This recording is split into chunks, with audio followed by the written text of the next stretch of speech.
This is the Jackson Money production. I'm Jackson, he's Money. Let's produce. Uneasy Rider by Charlie Daniels. Alright.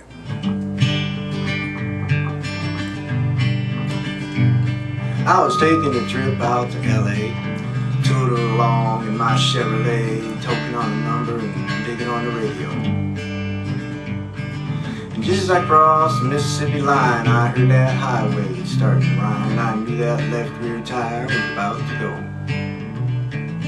When the flare was flat and I got uptight because there wasn't a filling station in sight, so I slipped on down the shoulder on the rim. I went as far as I could. When I stopped the car, it was right in front of this little bar, kind of a redneck looking joint called the Dewdrop Inn. Well, I stuffed my hair up under my hat and told the bartender that I had a flat. Would he be kind enough to give me change for one? Well, the one thing I was sure proud to see, there wasn't a soul in the place except for him and me, and he just looked disgusted and pointed toward the telephone.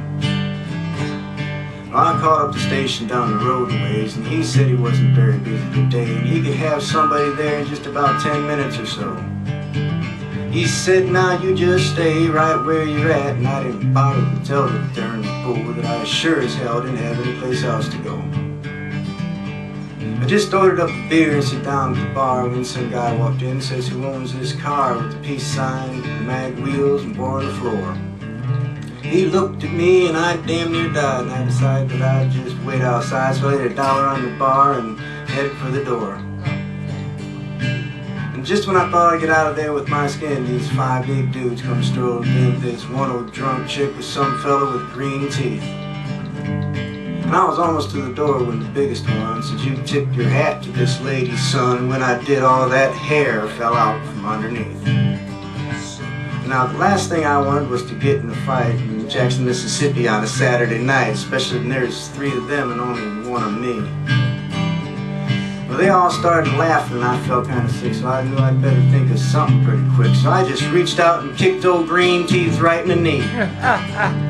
He let out a yell that'd curl your hair, but before he could move, I grabbed me a chair and said, watch him, folks, because he's a thoroughly dangerous man.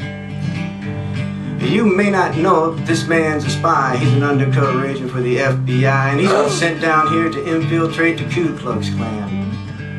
He's a snake in the grass, I'll tell you guys. He may look dumb, but that's just a surprise. He's a mastermind in the ways of espionage.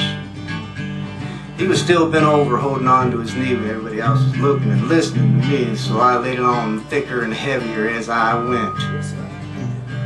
Would you believe this man has gone as far as tearing Wallace stickers off the bumpers of cars? He voted for George McGovern for president.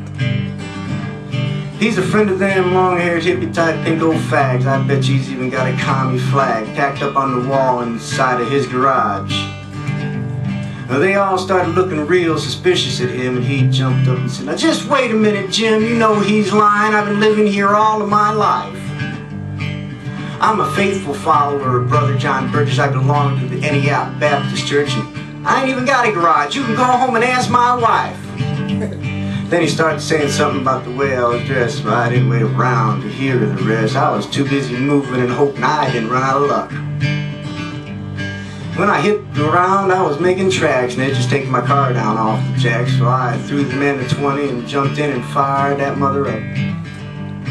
And I guess I should have gone ahead and run, but somehow I couldn't resist the fun of chasing them all just once around the parking lot. They headed for the cars, but I hit the gas and jumped around and sped them off at the pass. I was slinging gravel and putting a ton of dust in the air. I had them out there stepping and fetching like their heads are on fire and their asses were catching, but I figured I'd better go ahead and split before the cops got there.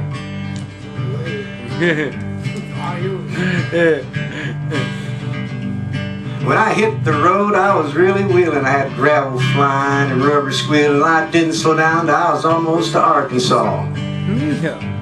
Well, I think I'm going to reroute my trip. I wonder if anybody think I flipped if I went to L.A. via Omaha. Yeah! Yeah, alright! Thank you.